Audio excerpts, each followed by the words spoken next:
Hi everyone, it's Mel from Stocksbridge Guitar Tech and I'm back from sunnier climes, unfortunately. I'm here with another lesson for you. Actually, this is the first of a series of lessons. I'm going to be doing a sort of small mini-series on basic lead guitar concepts. So this is a more intermediate, advancing guitar lesson. There are certain things that you will need to know in order to follow along with this lesson. So first of all, you will need to know your intervals. So root, minor second, minor third, major third, that kind of stuff. If you don't know what I'm talking about, go back and watch some of my earlier videos and learn those first, or watch someone else's videos on intervals. You will also need to, at the very least, know all of the notes on the low E 6th string and the A 5th string. So you will need to know, for example, that that's a G and that's a B flat. So you will need the note names on at least the two lower strings, preferably on all the strings, but you'll get by if you know the note names of the low E and A string. I'm also assuming that you know your minor pentatonic shapes, all 5 of them. So a minor pentatonic, if you don't know, is a 5-note scale. Very, very common scale on the guitar, as it just tends to use 2 notes per string. So it's very symmetrical, very easy to play, which is why guitarists love it. And you can still get a hell of a lot of mileage out of this pentatonic scale. So there are 5 different shapes. You will need to know all 5 of them. So for example, shape 1, I'm going to use F sharp minor as an example. So shape 1 would be where we go from the 2nd fret to the 5th fret on the low E string. And then on the next 3 strings, strings 5, 4 and 3, we'd go from the 2nd fret to the 4th fret. And then on the 2 highest strings, the B and the E, we go from the 2nd fret to the 5th fret again. So the entire pattern 1 is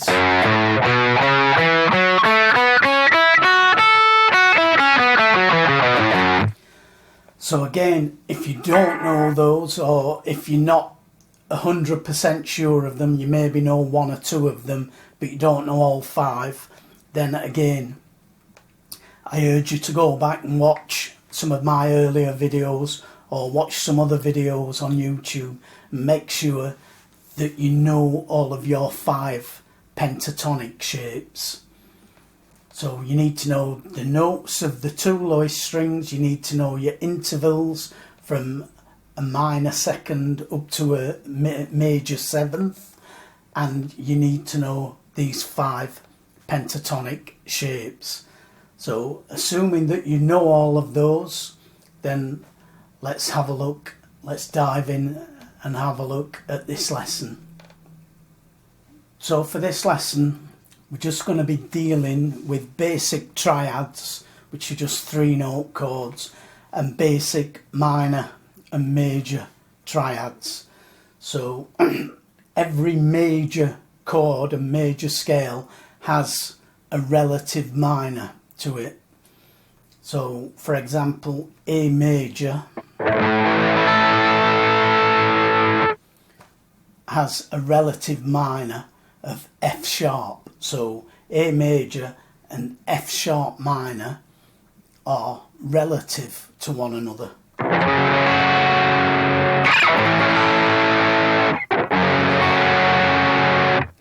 And it's very easy to find out what the relative minor of a major chord is, or vice versa. Let's take this D chord here. We've got a D major. So if I want to know what the relative minor of D major is, I would just walk down from the D 4 steps. 1, 2, 3, 4. And I would turn this then major chord into a minor by just lifting my second finger off. That gives me B minor. So I now know that the relative minor to D major is B minor, and vice versa. The relative major to B minor is D major. Why is this useful to know? Well, because it simply means that I can use that minor pentatonic over that major chord. So I can use the B minor pentatonic now over B minor, but I can also use it over D major. Same here with our F sharp minor example. I'm going to use this F sharp minor A major relationship for the examples. So I can use the F sharp minor pentatonic. This is shape 1, which I just showed you. I can use that exact same shape, those exact same notes, over an A major chord as well as over an F sharp minor chord. So the pattern stays the same, the notes stay the same. The only thing that changes are the intervals. So for example, in F sharp minor, F sharp is my 1, my root. And we want to concentrate, when we're playing basic lead guitar, we want to concentrate on the chord tones. That's the notes that make up that F sharp minor chord. And there's just, in a basic triad, we've got 3 notes: the root, the third and the fifth. This is true whether it's a minor triad or a major triad. The only difference being, in a minor triad we've got a minor third, and in a major triad we've got a major third. But we don't really need to worry about that here, because the notes are the same anyway for F sharp minor as they are for A major with regard to this pentatonic. So in the minor pentatonic scale we have the formula 1, 3, 4, 5, 7. So this is a 1. The next note we play is a 3. The next note is a 4. The next note is a 5. And the next note is a 7. And you'll notice that notes 2 and 6 we've missed out. So in an actual full F sharp minor scale we would have 7 notes: 1, 2, 3, 4, 5, 6, 7. But in a pentatonic minor we've just got 1, 3, 4, 5 and 7. Okay, or more accurately, a root, a flat 3, a 4, a 5 and a flat 7. Now in a major pentatonic the intervals are different. So in the major pentatonic we use the 1, the 2, the 3, the 5 and the 6. So in the major pentatonic we're missing out the 4 and the 7. So here, to turn this minor pentatonic scale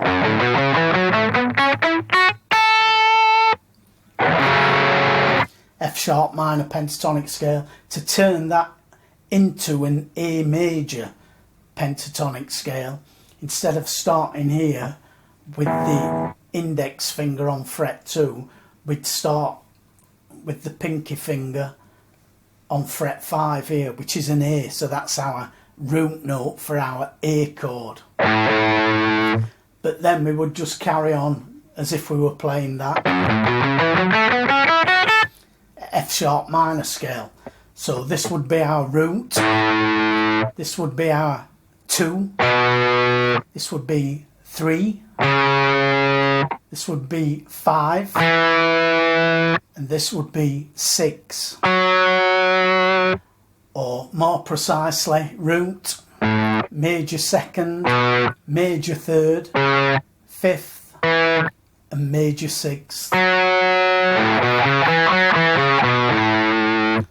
So that's the major pentatonic, in this case A major pentatonic. The minor pentatonic, in this case F sharp minor. But you can see I'm using the exact same notes, the same fingering pattern.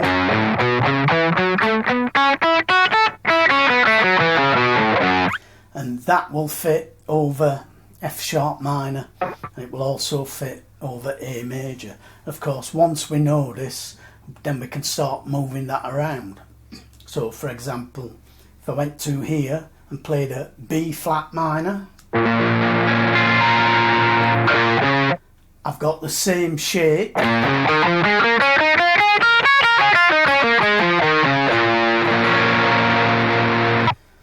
so I'm now playing B flat minor pentatonic, but I can also move up 4 frets and play major, which gives me this C sharp major chord.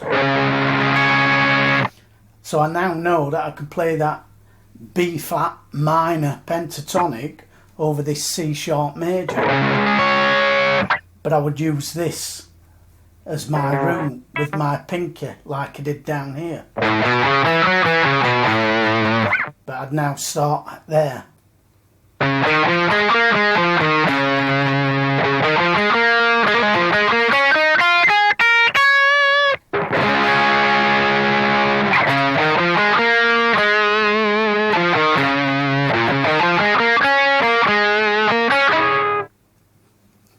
Sorry.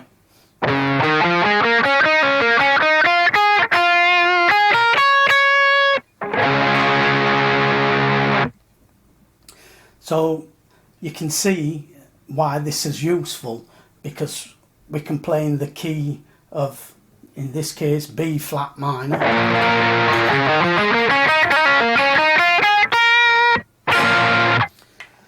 or we can play in the key of C sharp major,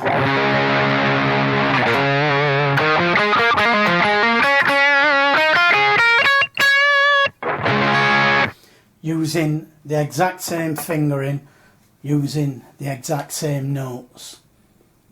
Okay, so what we next need to do, we'll go back to our F sharp minor A major example. What we next need to do is we need to learn where all of the roots, all of the thirds and all of the fifths are within this pattern, because they are our 3 strongest notes to target if we're playing a solo: the root, the third and the fifth. So we've obviously got a root here for F sharp minor. If we go down 2 strings and up 2 frets, we get an octave. So that's 2 F sharps within this shape from fret 2 to fret 5. I'm just staying within these 4 frets. I'm not going beyond the 5th fret, and I'm not going any lower than the 2nd fret. So we're covering 1 fret per finger. So I've got a root there, I've got a root there, 4th fret of the 4th string, and I've got a root on the high E as well, same as the low E. So I've got 3 root notes within that pattern. So next I need to know where my thirds are. So there's my root, there's my first third, so it's this A.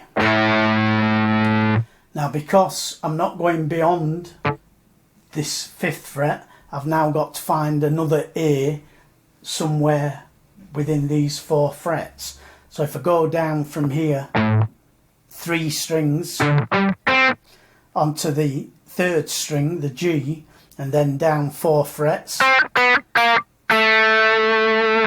I've got another A.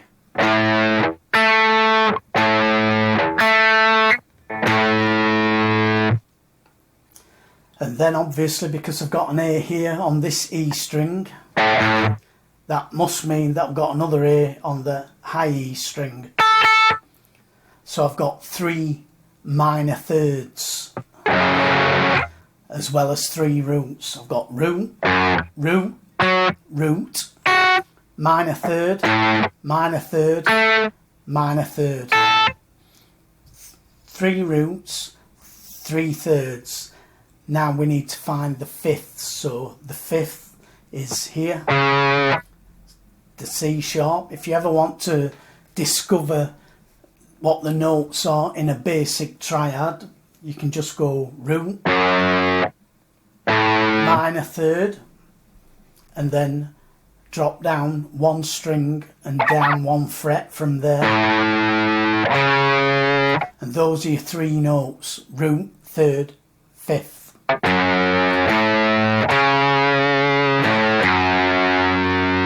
And again, that will work anywhere. So here, if I wanted to know, this is a C, if I wanted to know what the 3 notes were in a C minor chord,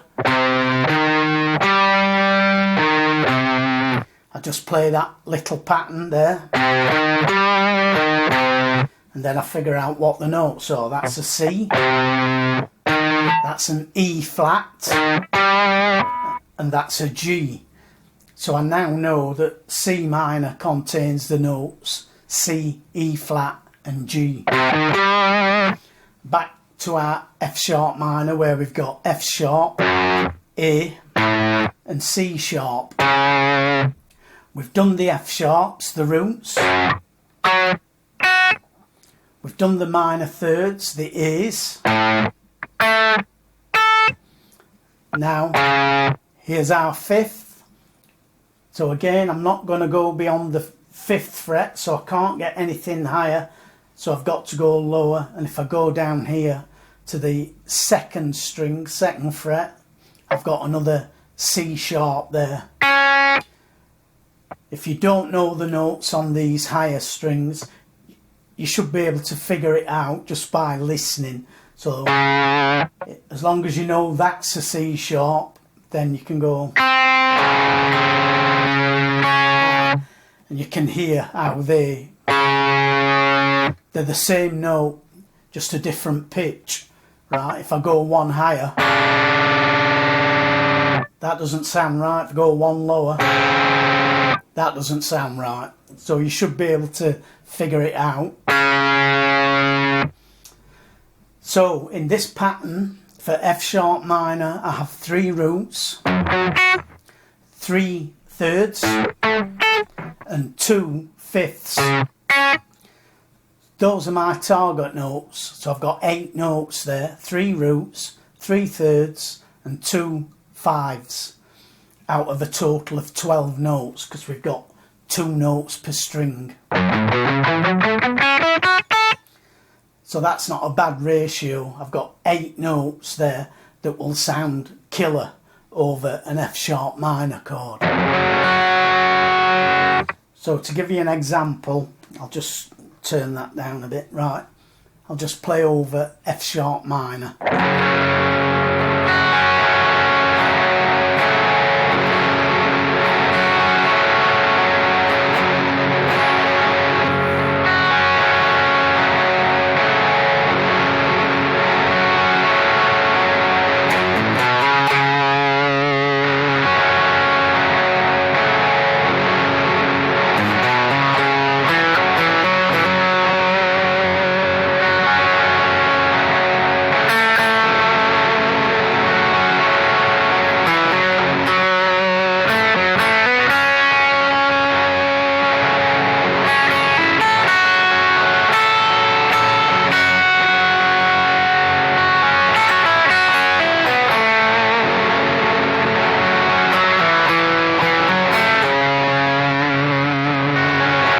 Hopefully you can hear that was quite melodic. That's because I'm targeting the 1, the 3 and the 5. The F sharps, the A's and the C sharp. I'm targeting those notes. I'm lingering longer on those notes than the other two notes in the scale, which are the 4 and the flat 7 in this case. So the B and the E, I'm not concentrating on so much. I am still playing them, but I'm using them as passing notes, so I might use a hammer on from the E to the F sharp, or a pull off from the E to a C sharp. Right, so let's listen what it sounds like if I actually focus on those two notes, the B and the E.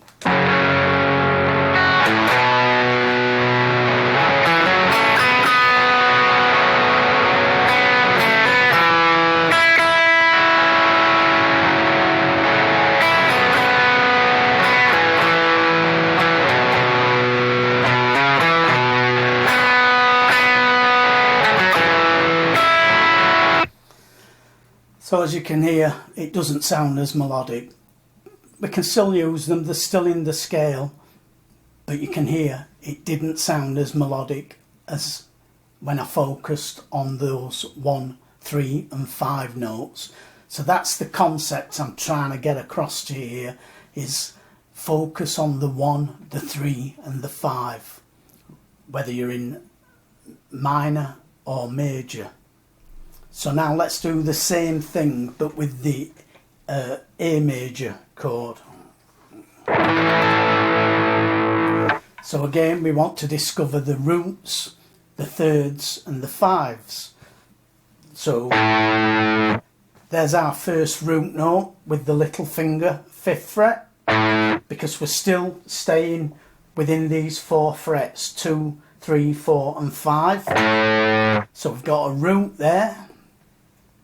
Then if we go down to the 3rd string, the G, and then down to the index finger, we've got another root note there, A. And then obviously we've got another root note on the high E string. Now you'll notice that this is just the same as the minor thirds in the F sharp. Minor third, minor third, minor third. But now they've become the root notes because we're in A major. But they're the same notes. So we already know that we've got a fifth here and here for the F sharp minor. We've got a 5 and a 5. Well, these become, in the A major, these become the third, because this is the major third. Sorry, my voice is going there. So C sharp is the major third of A major. So again, we've got 2 notes, there and there, 2 C sharps. So we've got 3 roots and 2 major thirds. Now we need the 5th. So the 5th, to discover the 3 notes in a major chord, we'd use this pattern. So we'd start with the root. I use my 2nd finger. Then we use the index finger 1 fret lower on the next string. That gives us our major third. And then we go up to the pinky finger, and that gives us our 5th. So to get a minor, we go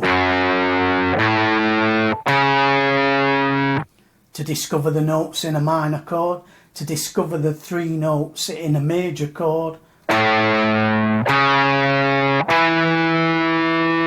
So in the same major we've got A, C sharp and E. So A is the root, we've got 3 of those. C sharp is the major third, we've got 2 in this pattern, and now E is the 5th, and we're not using the low E, so we have to go an octave higher. So our first E is there on the 4th string, 2nd fret, and then we've got another E at the 5th fret of the 2nd string. So in this pattern we have 3 roots, 2/3 and 2/5. So whereas in the minor we had 8 notes, we had 3 roots, 3/3 and 2/5. In the A major version we've got 3 roots, 2/3 and 2/5. So we've only got 7 notes out of 12 now that we can target. So 1 less, but it's still a good number. So we'll do the same exercise as we did with the F sharp minor chord. We'll use the A major chord now.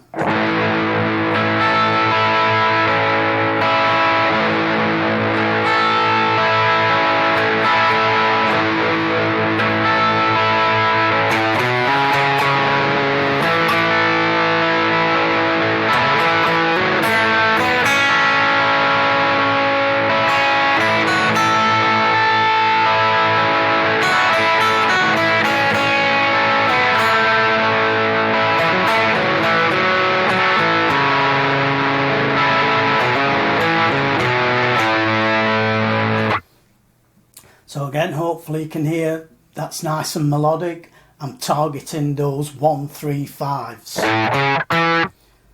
A, C sharp and E in this case. Now let's hear what it sounds like when I add in the 2 and the 6, which is going to be the B and the F sharp.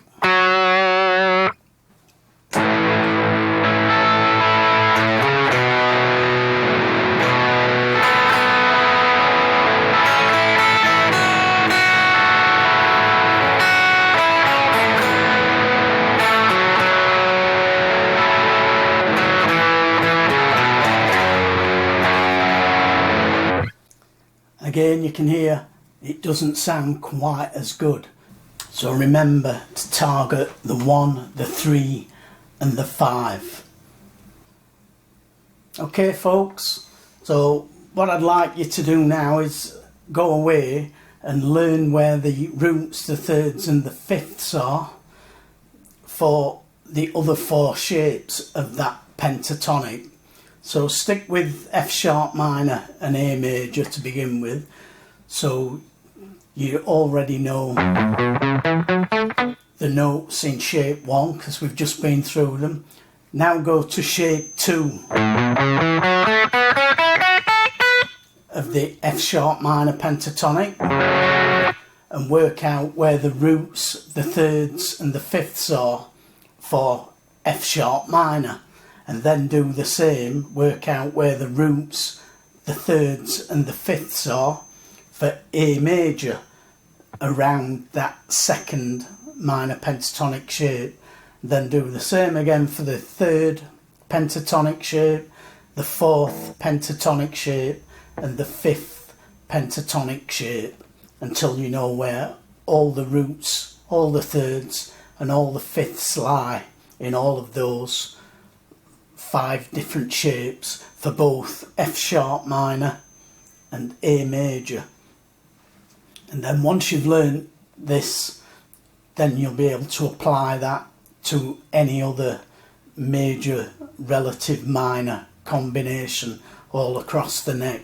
So it's a very useful thing to learn. It takes a bit of time, like anything. It takes time, it takes effort. But anyway, that's lesson number 1 in this little mini series. I'm going to be doing this, probably going to finish up being about 5 or 6 videos within this series, because if I'd just made 1 or 2 videos they would have been extremely long, so I've tried to keep them as short as I possibly can. So that's the first one. Join me for the next one next week.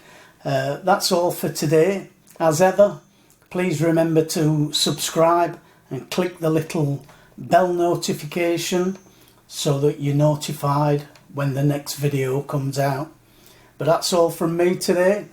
Thanks again for watching, and I'll see you all for lesson 2 of this lead guitar concepts course very soon. Bye for now.